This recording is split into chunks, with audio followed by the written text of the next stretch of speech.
eh, a través de la visión correcta. ¿Qué significa correcta? No es un término ético. No hay una forma buena de ver o una forma mala de ver.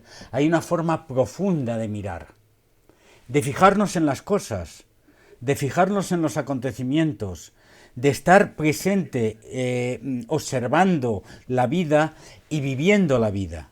A través de la vista, a través del oído, a través de nuestros sentidos, percibir un poco lo que pasa. Estar con los ojos abiertos. Pero no es solamente plena atención de mirar y punto, sino mirar e interrogarse el porqué de las cosas. Por eso decía que es un proceso conjunto, porque esto enlaza con la primera noble verdad, que era mirar profundamente dukkha, mirar profundamente lo que pasa, el sufrimiento o la realidad que ocurre con sus limitaciones. Paco, es estar en cada momento de tu día incorporándote a la vida y ejercitando con intensidad lo que estás haciendo, sin estar reservándote nada. Es la pasión por el momento presente. Eso es nuestra práctica inicial. ¿Lo entiendes? Sí, gracias. También implica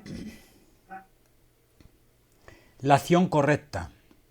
Pero acción correcta no es un término ético de entrada. No significa es que hay acciones malas y acciones buenas, como plantearíamos en los términos éticos de ortodoxos antiguos nuestros, ¿no? Del catolicismo, sino eh, acción consecuencia de la comprensión. Si yo vivo desde el centro de mí, si no pierdo el contacto con en mi centro vital, yo actuaré en función de eso. Y si actúo en función de eso, lo que saldrá es una acción amorosa, compasiva, solidaria, desinteresada. Eso es la acción correcta. Entonces, solamente si yo me fijo, si estoy aquí y me doy cuenta de las cosas, no estoy con anteojeras, con los ojos cerrados o diciéndome el pobre de mí, etcétera, etcétera, es como yo podré actuar consecuentemente. Luego, una persona que practica Zen es una persona que tiene el coraje de vivir. Y teniendo ese coraje de vivir, se incorpora a la actividad en consecuencia con su propia comprensión, con las limitaciones que correspondan. ¿Cuántas veces no hacemos esto? ¿Cuántas veces estamos con el recomencome? Con el que me van a decir, que tengo que actuar en función de esto, qué querrán de mí, negociando con la vida, planteando esquemas de cálculo, en vez de estar entregándonos por completo a la actividad, aunque nos llevemos alguna torta, aunque las cosas no salgan como queramos, aunque suframos en el camino. Pero nuestra práctica, si ha de ser de libertad, ha de ser donde ya desprendamos de una vez nuestras pertenencias, nuestros egocentrismos o nuestros egoísmos, para empezar a incorporarnos como actores reales del momento presente. Esto es, estamos repasando la consecuencia de nuestra práctica y estamos haciéndolo con el primer punto, que es el tema de prestar atención. Y prestar atención es visión correcta, acción correcta. O sea, no solamente es quedarse aquí paradito y yo lo comprendo todo y entiendo y soy sabio porque entiendo, sino también me incorporo, también participo. ¿Vale? Sí, Bien. Segunda cuestión, la consecuencia de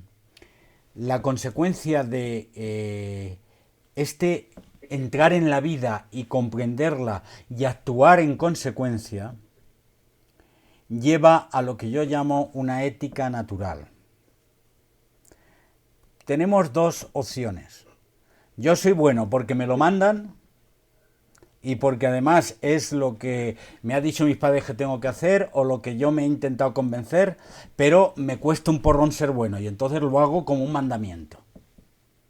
Esto es un tema que nos es familiar. Dice, bueno, pues no lo vuelvas a hacer mal, o tienes que comportarte mejor, etcétera, y continuamente andamos con nuestro Pepito Grillo diciéndonos cosas respecto a cómo tenemos que comportarnos correctamente, como mandamientos, ¿no? Esto no tiene un largo recorrido. Al final nos volvemos pillos inmediatamente en cuando nos descuidamos, porque no estamos convencidos. Es cuando nos dicen, bueno, si mientras me mire papá, yo estoy con cara de buenecito, pero en cuanto dé la media vuelta, no sé qué.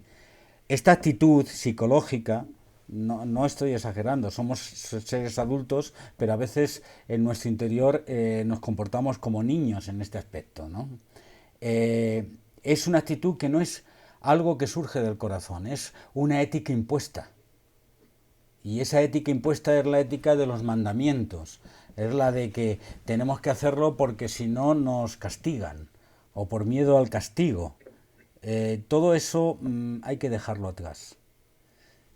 Solo cuando uno realmente entra en la vida es cuando surge naturalmente esa posición ética que tiene varios componentes. Protección y respeto de la vida, la propia y la de los demás. Renuncia a la apropiación de bienes propios y ajenos. Devoción por la verdad, que no significa no mentir, significa devoción, pasión por la autenticidad, por la verdad, por ser auténtico, por expresar lo que uno tiene en el corazón.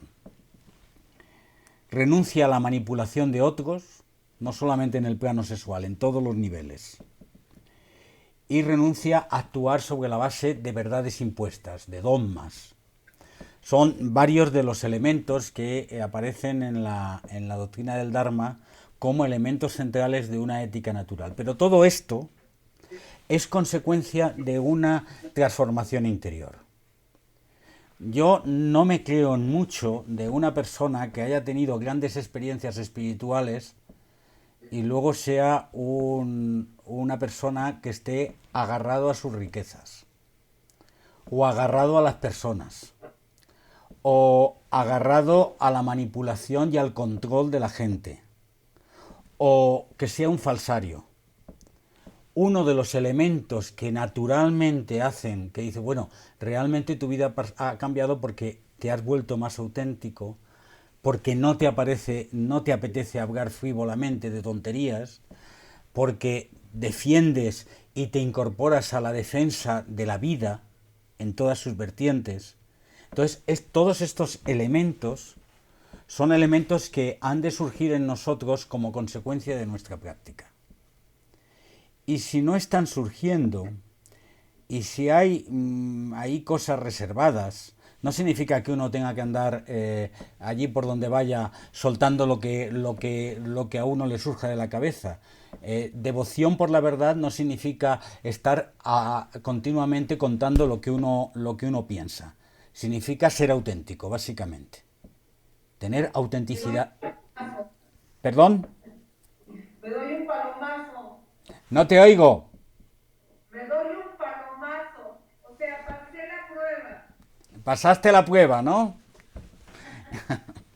Bueno. Porque precisamente eso, Pedro, es lo que ha sido un cambio en mí. Esto que estás haciendo tú, ¿no? Sí. Es que justo eso es la prueba del algodón, la llamo yo. La prueba del algodón, no sé si conocéis vosotros el tema de en una superficie que dicen que está limpio, si tú pasas un algodón y lo miras, te das cuenta si está limpio o no. Pues la prueba del algodón en nuestra práctica espiritual es esto, que de pronto la persona la veas que tiene no solamente más luz en los ojos, sino que es más auténtica, que no anda con rollos extraños, que no es una hipócrita, que es una persona que se incorpora a una actividad de compasión consecuente, o sea, que actúa sin manipular a los demás, que deja vivir a los demás y se deja vivir a sí mismo. Este proceso es el surgimiento de una ética que desborda la vida y que nos hace ser plenos. Y como dice Adela, es la prueba del algodón. ¿Mm? Por lo tanto, esto, si queréis alguna medida de por dónde vais avanzando, cuando estos elementos van apareciendo en vosotros, es que esto está siendo producido. Daniela, estás allí muy lejos y no sé si me estás oyendo. Claro que sí, estoy oyendo. Es que necesitaba regalarme. Un apoyo. No te fueran a doblar las palabras, ¿verdad? Exacto. Bien. Hablar correcto, entonces, que es otra de las ramas, es, en este sentido, el hablar desde el corazón. No significa, como he dicho antes, no mentir, sino realmente hablar auténticamente. ¿Cuántas veces andamos contando tonterías, historias, o hablando del tiempo, o siendo frívolos, o siendo no sé qué, por decir algo, por aparentar, por no sé qué? Bueno, pues todo eso, cuando uno va profundizando la vida propia, empieza a hablar más en consecuencia. Y eso es hablar correcto, no es no decir palabrotas, no es no mentir. Eso son tonterías. Lo importante es que lo que tú vayas expresando sea fruto de una vida de autenticidad. ¿Mm? ¿De acuerdo? Bien. Tener un medio de vida correcto también es consecuencia de la ética natural.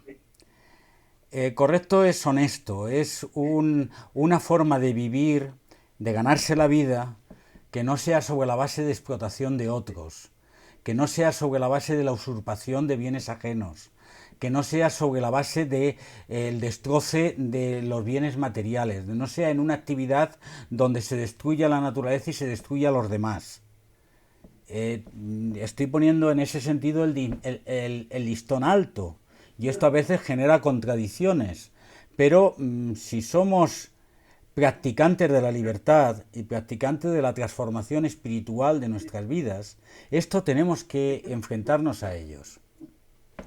Y a veces uno tiene que vivir esa contradicción porque no le queda más remedio. Aquí uno de los practicantes de Zen que lleva más tiempo conmigo, pues es un comercial que se dedica a vender, dice él, tonterías. Y eso le genera a veces bastante contradicción porque su actividad laboral es algo donde realmente está vendiendo apariencia en vez de vender, en vez de dedicarlo a algo que sea creativo, ¿no?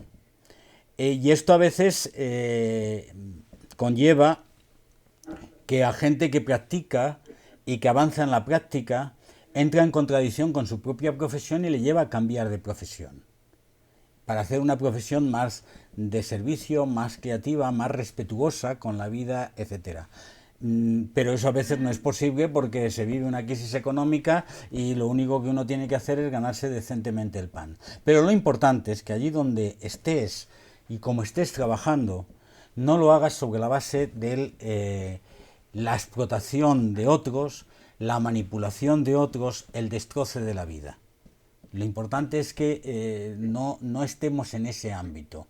Y eso supone una exigencia para todos nosotros. Y es algo que forma parte muy práctica de nuestra propia actividad y uno tiene que elegir en esas cosas.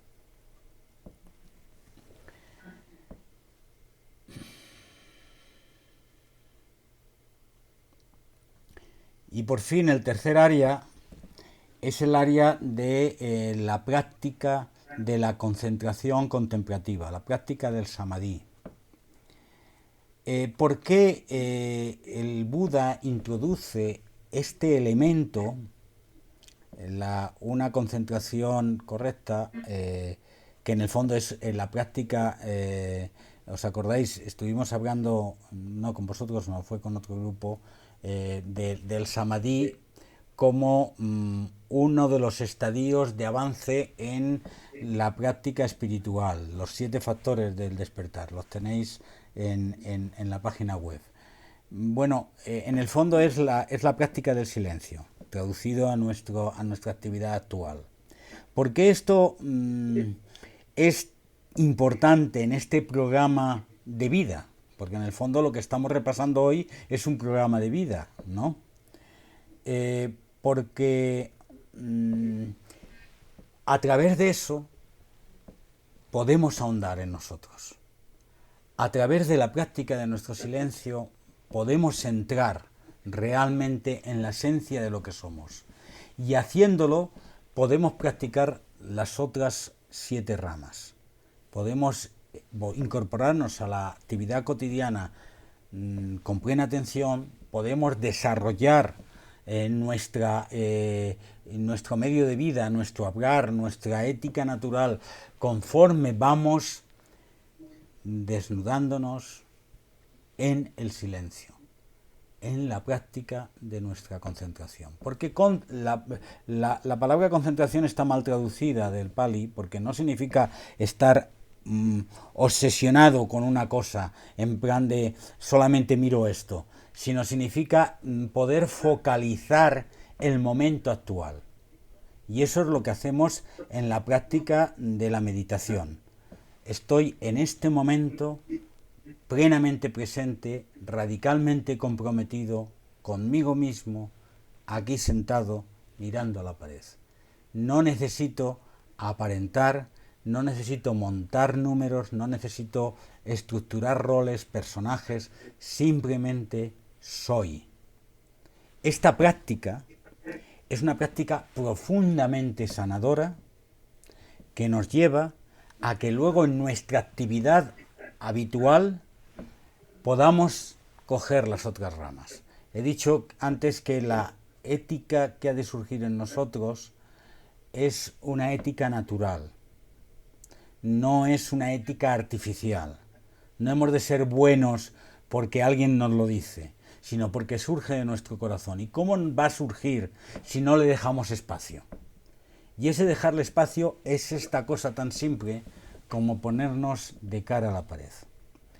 La práctica de la concentración, de la absorción de nuestra conciencia, de estar realmente en silencio, aquí y ahora, en este momento y en este otro, y hacerlo todos los días, va penetrando en nosotros de una forma que ni comprendemos, ni necesitamos que nuestra mente lo comprenda, pero va transformando nuestro corazón, va limpiándolo de tantas cosas que a veces nos han tenido un poco atenazados, nos han tenido obsesionados y preocupados, y nos va poco a poco haciéndonos más ligeros de equipaje. Y haciéndonos más ligeros de equipaje somos capaces entonces de mirar más directamente la vida. Porque si uno está con un montón de velas encima y con un montón de carga en los hombros, no es capaz de mirar fuera. Y hay que mirar fuera liberándonos de esas velas, liberándonos de esas cargas. Luego nuestro principal trabajo es un trabajo de depuración vital nuestro que hacemos en la concentración. Como veis, esto que fue proferido hace tanto tiempo, 2600 años, es muy actual y nos puede servir como esquema de vivir, de trabajar. Por lo tanto, cerrando el ciclo de las 4 nobles verdades, mirar de frente la realidad, darnos cuenta de nuestras heridas, de nuestras insuficiencias, de la realidad de la vida, de la nuestra y de la de los demás, de la de nuestra sociedad, de la de nuestra familia, de la de los más próximos. Para mirar de frente tenemos un elemento del octuple camino que es la práctica de la atención. Mirándola de frente caemos en la cuenta del origen de los problemas. Y el origen de los problemas es esta mente individualista, egoísta, victimizada, separada, que está todo el santo día negociando con la vida y buscando cómo resolver sus propias aspiraciones y necesidades a costa de los demás o apartado de los demás. Y es una visión errónea de conciencia. La comprensión de esto nos lleva a un trabajo de desapego que tiene que ver con estas prácticas que hemos indicado. El primer elemento de desapego es que el surgimiento de una actitud ética real, hablar correctamente, vivir desde la profundidad las cosas, expresarlas así, conectar con la realidad, con otras vidas y respetarlas, no manipular, renunciar al control y a la manipulación de otros, dejar vivir, soltar. Este proceso lleva a romper con el círculo infernal de nuestros apegos y nos hace ligeros, más ligeros. Y como consecuencia de hacernos ligeros nos permite vivir un tipo de vida diferente, donde hay más luz en nuestros ojos y más ligereza en nuestra alma. Por lo tanto, es un proceso continuo y esto lo podemos realizar solamente si volvemos una y otra vez a nosotros mismos. Si no nos intentamos poner vendas en los ojos, si no nos planteamos el que nuestra vida haya de tenemos que disimular porque si no, no nos gusta lo que miramos. Hay que tener el coraje de mirar de frente, aunque lo que miremos al principio no nos guste, para posteriormente, poco a poco, incorporarnos a la autenticidad de lo que somos, porque en el fondo todos nosotros somos maravillosos. En el fondo todos nosotros somos expresión última de la realidad. Pero nos hemos recubierto de tales máscaras, de tales aventuras vitales, que es que se ponen como una carga y a veces yo observo a las personas y las veo con una carga tan tremenda encima que yo haría lo que, si os acordáis de la película La Misión, no sé si la habéis visto, ¿quién no la ha visto? ¿Quién la ha visto? No. Bien, pues en la película La Misión, el capitán con la carga aquella que llevaba encima. ¿Os acordáis de ella? El capitán que había sido un asesino, que había sido un explotador de la gente y que al final cuando se convierte se da cuenta que no se quiere nada y que realmente se tiene que castigar y que no se merece más que llevar esa carga encima, la lleva por todo el camino y al final ¿quién le corta la carga? Le corta uno de los indios que había estado explotando, de los indígenas del Amazonas. Se la corta y así le permite mirar hacia arriba. No podía mirar hacia arriba porque la carga le aplastaba. Pues así andamos muchas veces nosotros.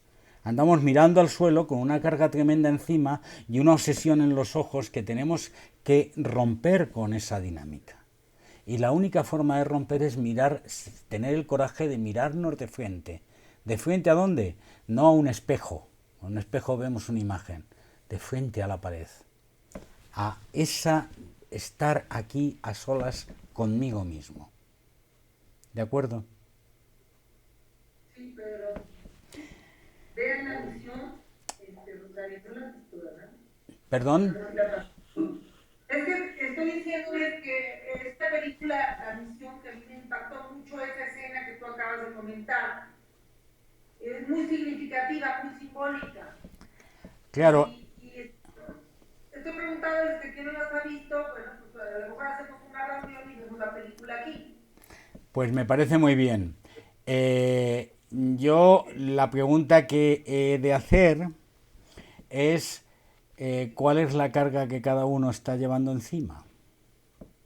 No la hago para que me la respondáis ahora, pero lo hago para que os la hagáis. ¿Qué carga me tengo que cortar? No para negarla, cuidado. Si yo realmente me he pasado toda mi vida siendo un egoísta y acumulando tesoros para mí solo y no dando a los demás, yo hoy me doy cuenta de llorar ese proceso. Pero cuando haya llorado es luego de recuperarme como ser humano. No me de quedar ahí en el agujero, porque no se quiere de ti que te quedes en el agujero.